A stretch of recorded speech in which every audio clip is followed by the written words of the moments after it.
Well, good evening, and I'm joined by Oscar, who's winner today on day 3 at the Sailplane Grand Prix. Oscar, tell us about your day. Sean, yes, good South African conditions. Not the best yet, but it was a good racing day. Honest thermals, honest clouds. So, and obviously the tactic was today to not put your neck out. But then after the first couple of thermals, I knew I had the confidence and I knew I was in the groove, and I just kept going. So, yes, it was a nice flight.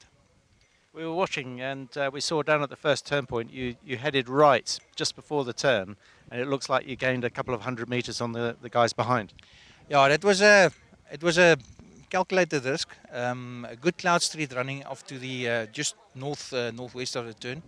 So coming into the turn, we were coming into the turn from the left-hand side, and then Andy and I think Carlos, they went straight for the turn, and we were still a couple of kilometers before the turn. So I thought that maybe catching those clouds would give me a bit of an advantage. And yes, those clouds really worked well. I mean, we pulled up in cores of 3.5, 4, 5 meters a second there. And although I didn't want to turn, it gave me the advantage. I gained a good 300-400 meters on Andy, and you're just never going to catch that up, especially on the second and the last leg. There were fewer clouds, so the decisions were easier to make. I mean, there was only 1 or 2 clouds that you could go to. So we went from there, and yes, it worked out well. And you spent quite a lot of the flight flying with Peter, about 220 kph. Yeah. Peter and myself and Andy, and on the first leg, Andy was with us. And then obviously just before the first turn, like you said, we split up, and we gained a bit of momentum on Andy. And then Peter and myself worked together the rest of the flight, and stuck together. And then it's always better, even if you're not in radio communication, which we obviously don't do here.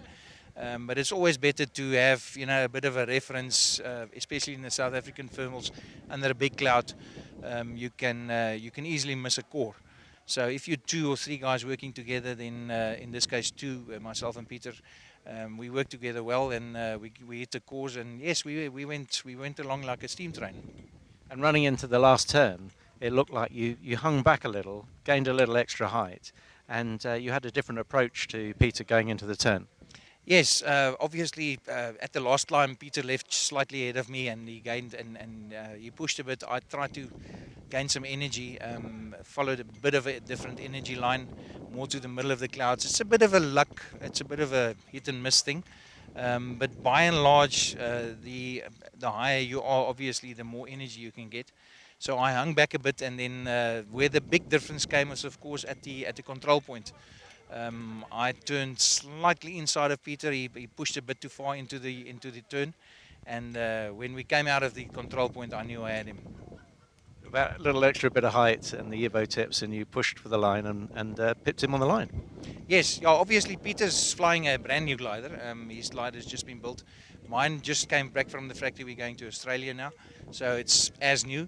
It's got new mylar, everything is polished. So the 2 gliders compare very favorably. They're very much the same. And as I said, at the control point, when I turned inside Peter with a bit of energy, extra energy, I knew I had him. Fantastic race, and congratulations. Leading the competition. Thanks, and better weather tomorrow? I'm not sure yet. It's drying out, obviously, and hopefully if we get higher cloud bases, and then yes, it could be interesting.